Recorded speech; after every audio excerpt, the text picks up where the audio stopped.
Welcome to Communicate to Lead, the podcast that empowers leaders and aspiring leaders to communicate with clarity and impact. I'm Kele Belton, CEO and successful entrepreneur, and your host for today.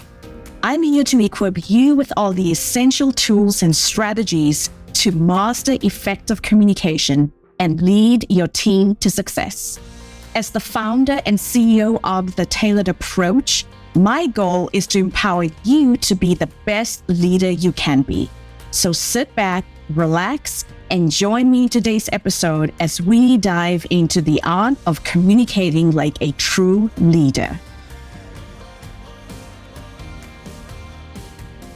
You're in the meeting when your VP asks for input on the new market strategy. You've been analyzing the space for months. You have insights that could shift the entire approach. But instead of speaking up, you think, I should pull together more data first, maybe run another scenario analysis. I need to be absolutely certain before I say something. So you stay silent. And then someone else, someone with probably half your knowledge, offers us a suggestion. It's not nearly as developed as what you were thinking, but they said it with confidence. And now they are the one leading the follow-up conversation while you are sitting there thinking, I knew that. I could have said that. Here's what's happening. Your fear is giving you bad advice.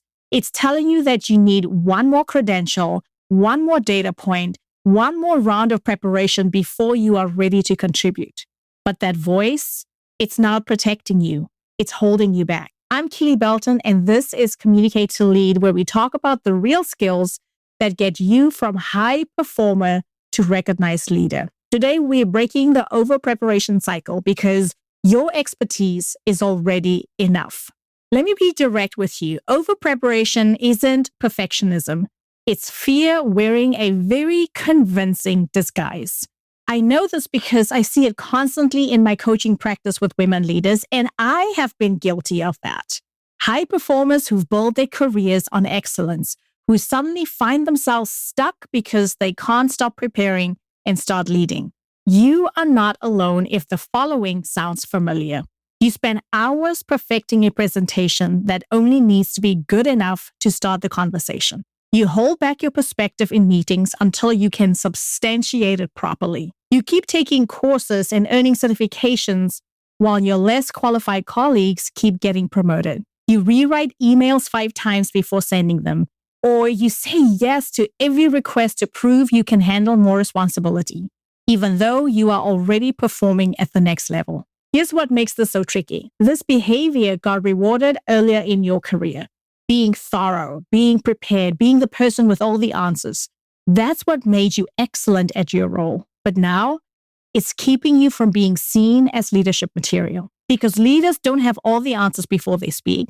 They contribute their expertise, invite collaboration, and move the conversation forward. And if you're waiting to be 100% certain before you open your mouth, you are training everyone around you that your voice isn't essential to the decision-making process. Today, I'm walking you through another framework I use with my clients and that I've been using with 2 of my current clients to recognize when preparation is strategic and when it's actually fear disguised as diligence. We'll talk about what changes when you start trusting your expertise instead of constantly questioning it. And I'm giving you specific language you can use this week to start contributing with confidence, even when you don't have all the data. Before we dive into today's episode, I want to ask you for help with something. If you're finding value in this podcast, if these conversations are helping you see your leadership differently or giving you strategies you can actually use, would you take 2 minutes to leave me a review? Here's why this matters. Every review for this podcast, Communicate to Lead, helps more women leaders find the show. When you leave a review on Apple Podcasts, Spotify, or wherever you listen to your favorite podcasts, it signals to the algorithm that this content is valuable.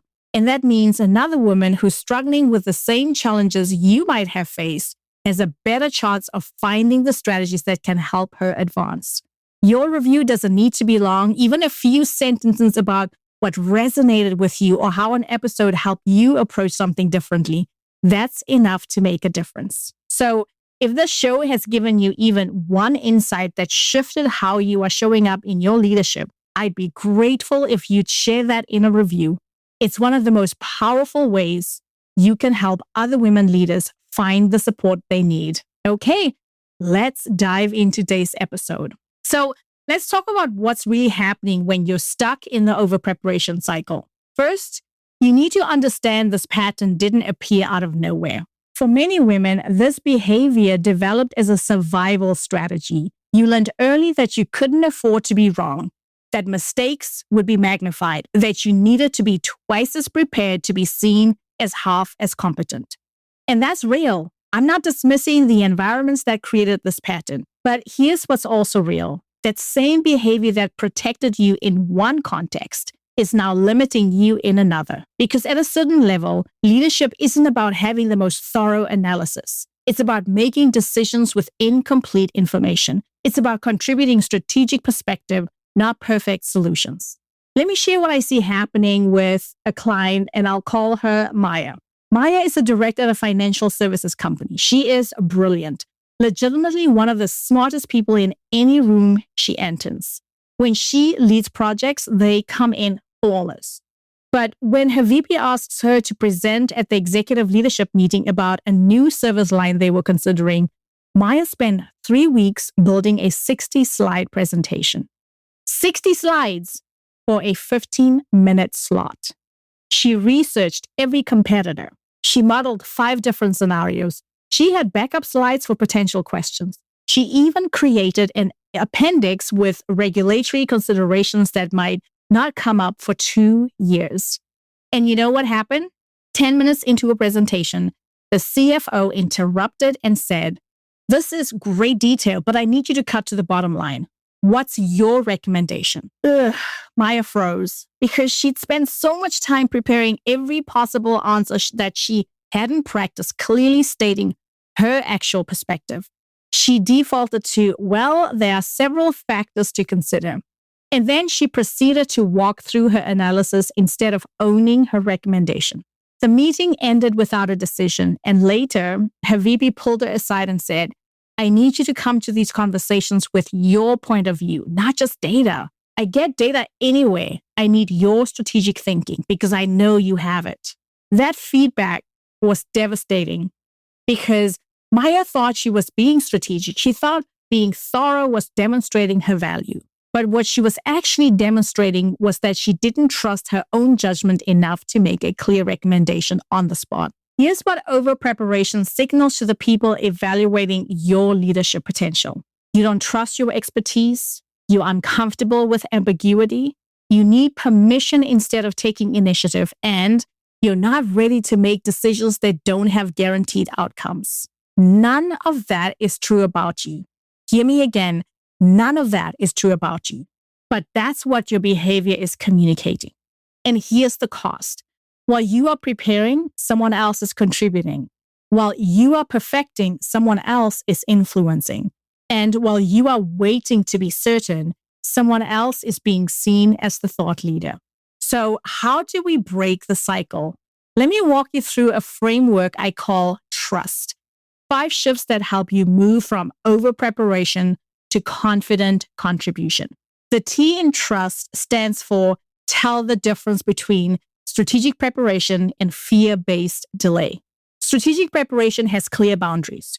You know what done looks like. You can articulate why each element matters. You have a stopping point. Fear-based delay, on the other hand, doesn't have boundaries. There's always one more thing to check, one more scenario to model, one more person to get feedback from. The goalposts keep moving because the real goal isn't preparation. It's avoiding the risk of being wrong. Here's a question I ask my clients. If you had to contribute to this conversation tomorrow, what would you say? If you have an answer, you are ready. You might refine it, but you're ready to have the conversation. If your immediate thought is, I couldn't possibly speak on this tomorrow, I need to ... and you have a list of 15 things you need to do first, that, my friend, is fear talking. Strategic preparation asks, what do I need to contribute meaningfully? Fear-based delay asks, What do I need to guarantee I won't be challenged? And here's the truth. There's no amount of preparation that will guarantee you won't be challenged. Because leadership conversations involve perspectives, not simply facts. And perspectives can always be debated. So your goal isn't to be perfect and unchallengeable. Your goal is to be prepared enough to represent your expertise and flexible enough to engage with other perspectives. And that was the T in trust. So here's the R in trust, and that stands for recognize your expertise is already sufficient. You are hired for your judgment, your insight, your perspective, not your ability to create the most comprehensive spreadsheet. I need you to hear this. If you are at a director level or above, you are not being evaluated on your ability to do thorough analysis. That's table stakes. You are being evaluated on your ability to synthesize information quickly, form a perspective, and advocate for it persuasively. That means sometimes your recommendation is based on 70% of the available information. 70, not 17. Sometimes it's based on pattern recognition from experience. Sometimes it's an educated hypothesis that you'll refine as you learn more. And that's not only okay, that's leadership. One of my clients told me something that really stuck with me. She said, I realized I was treating every conversation like a dissertation defense, but my male colleagues were treating them like collaborative strategy sessions. They'd throw out ideas to test them, not because they'd proven them, and they were seen as strategic thinkers while I was seen as someone who executed well but didn't think big picture. That landed really hard for her because she was thinking big picture. She was just waiting until she could prove it before she shared it. Here's what I want you to try this week.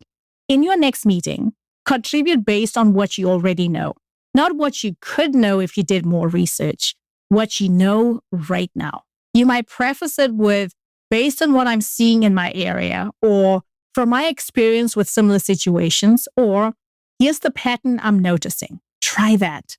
You are not claiming to have all the answers. You are contributing your expertise to the collective intelligence in the room. That's what a leader does. Next up is the U in trust, which stands for use your voice before you are 100% certain. This one is uncomfortable. I'm not going to pretend it isn't, but it's necessary. Because if you only speak when you are certain, you are training everyone around you that your perspective isn't necessary for the early stage, strategic conversations. You become known as the person who executes well, not the person who shapes the narrative or the direction. I had a client who realized she never spoke in the first 20 minutes of strategy meetings. She would take notes, analyze what everyone was saying, and then offer her perspective after she thought about it through and through. By that time, the conversation had already moved on.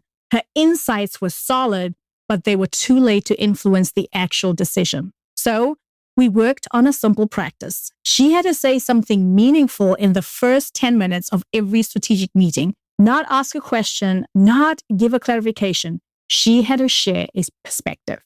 At first, she hated it. She felt underprepared. She worried she'd say something wrong. But what happened instead was people started listening differently when she spoke because she was contributing to the formation of ideas, not simply refining them. She became part of the group that shaped the strategy, not the group that ended up implementing the strategy. And yes, sometimes her initial take needed refinement. Sometimes new information changed her perspective. But that's true for everyone.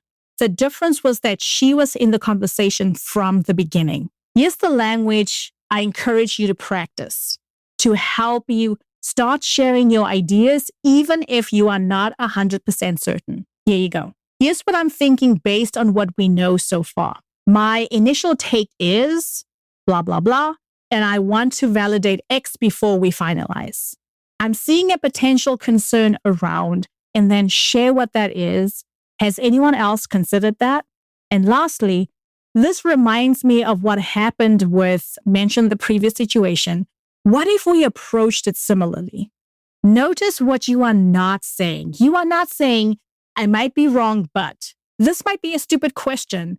I haven't fully researched this, so take this with a grain of salt. You are stating your expertise. You are inviting collaboration. You are not apologizing for having a perspective. And that, my friend, is the U in trust. Here's the S in trust. And the S stands for stop trying to anticipate every possible challenge. I see this constantly. You are preparing for a presentation or a pitch, and instead of focusing on making your core argument clear and compelling, you are building 40 backup slides trying to anticipate every possible challenge. Here's what that signals. I don't trust that my main argument is strong enough, so I need to have a defense for everything else. But strong leaders don't pre-defend every aspect of their proposal. They make a clear case, welcome questions, and address them as they come up. Sometimes they say, that's a great question. I don't have the data with me, but I'll get it to you by end of day. And they don't lose credibility when they say that. The mark of leadership isn't having all the answers in advance. It's knowing your argument well enough to engage with challenges in real time. One of my favorite coaching moments was with a client preparing for a board presentation. She'd built this elaborate set of slides, including backup slides for every possible question. I asked her, what if you just trusted that you know this business well enough to answer their questions without pre-scripting everything? She looked at me like I'd suggested she show up naked. But she was a good sport. She tried it. She cut her presentation down to 15 slides, focusing on her core argument. And when questions came up, she answered them because we had practiced, we had role-played that. And she was thoughtful and confident in answering her questions without fumbling for a backup slide. After the meeting, her CEO told her it was the strongest presentation he'd seen in months because it felt like a strategic conversation, not a data download. And here's the final T in trust, which stands for time box your preparation. Decide how much time a task deserves and stop when you hit that limit, even if it's not perfect, even if you thought of one more thing you could add. If you are preparing for a weekly meeting, maybe that's 30 minutes of prep. If you're preparing for an executive presentation, maybe that's 4 hours. Whatever the boundary is, honor it. Because here's what time boxing does. It forces you to prioritize what actually matters. When you have unlimited time, you will keep refining. But when you have a constraint, you focus on what makes the biggest impact. And honestly, most people won't notice the difference between your 90% version and your 100% version. The 10% you gain from that extra hour of preparation doesn't usually change the outcome. But the hour you spend networking or thinking strategically or practicing your presentation or actually resting so you show up present, that makes the real difference. All right, let's make this actionable now that we've gone through the framework. I want to give you 3 specific practices you can implement this week. So practice 1, the next time someone asks you for your input in a meeting, in an email, in a hallway conversation, resist the urge to say, let me think about that and get back to you. Instead, offer your initial perspective right there and then. You can frame it as, here's my immediate thinking, and then state your perspective. I can circle back if you need more detail, but that's my take based on what I know right now. This does 2 things. First, it trains you to trust your expertise in the moment. Second, it trains other people to see you as someone who has strategic perspectives, not simply analytical capabilities. Will your immediate take always be fully developed? No, but it will be based on your expertise. And that's what people are actually asking for when they ask for your input. Remember, that is what you are getting paid for. Here's the second practice. This week, for any task when you notice yourself falling into over-preparation, set a timer. Before you start, ask yourself, what's a reasonable amount of time to prepare for this? Then set a timer for that amount. When it goes off, you're done. Move on. Now, this will depend on the complexity and the stakes of what you're working on. But here are some starting points. If you're drafting a straightforward email, maybe 10 minutes, then send it. If you're preparing for a standard meeting, maybe 20 minutes, then stop. If you're putting together a presentation for your team, perhaps you choose 2 hours and then move on. Adjust these based on your context, but the principle stays the same. Set a time boundary and honor it. At first, this will probably feel uncomfortable, You want to keep going, but here's what you'll discover. The additional time you want to spend rarely changes the outcome. You'll send the email and realize it was perfectly fine. You'll give the presentation and realize it landed because you were connecting with your team and you were present. And this will help you to start trusting that your first effort, based on your expertise, is already good enough. Here's practice 3. This one is specific and powerful. In your next team or leadership meeting, contribute at least once based purely on your expertise and experience without doing any prep work beforehand. I know. I'm not suggesting you wing a formal presentation. I'm talking about the everyday moments where someone raises an issue or asks a question, and instead of thinking, I should research that before I weigh in, you offer your perspective based on what you already know. Maybe it's sharing a pattern you have noticed, offering a perspective based on your experience with similar situations, or raising a potential concern that others might not be considering, or building on someone else's idea with your functional expertise. The goal isn't to dominate the conversation. It's to prove to yourself that your expertise right now, without additional preparation, is valuable. One of my clients did this and told me afterwards, I was terrified I'd say something wrong. But what actually happened was 3 people said, yes, exactly. And then they built on my point. I realized they weren't evaluating whether I was right or wrong. They were using my perspective to think more clearly. That's what leadership contribution looks like. You are not providing the final answer. You are advancing the thinking in the room. So let's talk about what actually shifts when you stop over-preparing and start trusting your expertise. First, people start seeing you differently. Instead of the person who always needs more time to formulate a perspective, you become someone who has strategic instincts. You are brought into earlier conversations. Your opinion is actively sought out. You are not just executing decisions, you are influencing them. Second, you start showing up differently. When you are not exhausting yourself with endless preparation, you have energy for the things that actually build your leadership presence, strategic thinking, relationship building, and creative problem solving. You stop being reactive and start being visionary. Third, your confidence compounds. Every time you contribute based on your existing expertise and realize it lands well, you build evidence that you don't need to be 100% certain to be valuable. That evidence makes it easier to contribute the next time around and the next time around until it becomes your normal way of operating. Let me tell you what happened with Maya, the client I mentioned earlier who built the 60-slide presentation. After we worked together, she had another executive presentation opportunity. This time, she built 12 slides. She focused on making one clear recommendation with 3 supporting rationales. She practiced owning her perspective instead of hiding behind the data. And when the CFO asked a question she hadn't anticipated, instead of panicking, she calmly said, "That is an important consideration.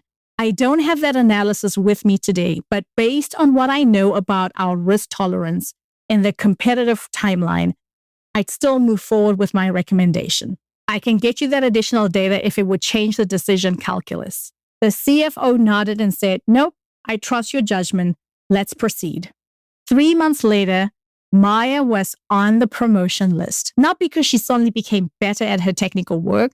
She was always excellent at that, but because she started showing up as someone with the confidence to make strategic recommendations without needing perfect information. That's what changes when you break the over-preparation cycle. You stop proving your competence and start demonstrating your leadership. Here's what I want you to keep in mind. Fear is going to tell you that you need more preparation, one more data point, one more credential, one more year of experience before you are ready to speak up, to step up, to claim the opportunity.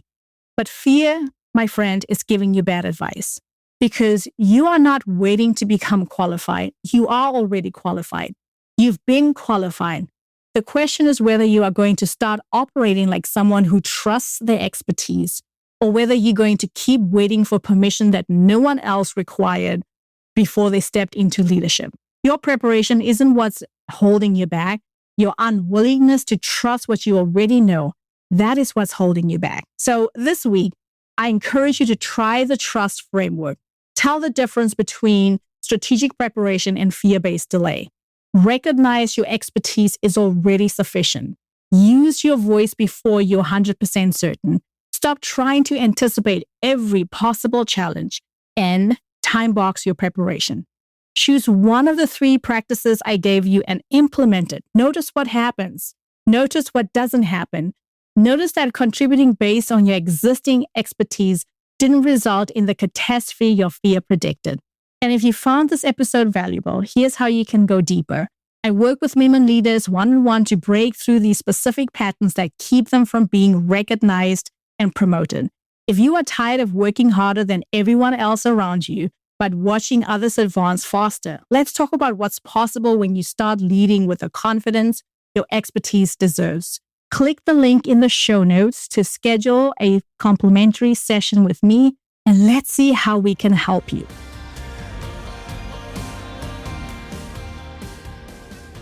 Until next Thursday, my friend, this is Kele, encouraging you to trust your expertise, your voice matters, and you don't need permission to use it. Thank you for joining me. I'll see you next week.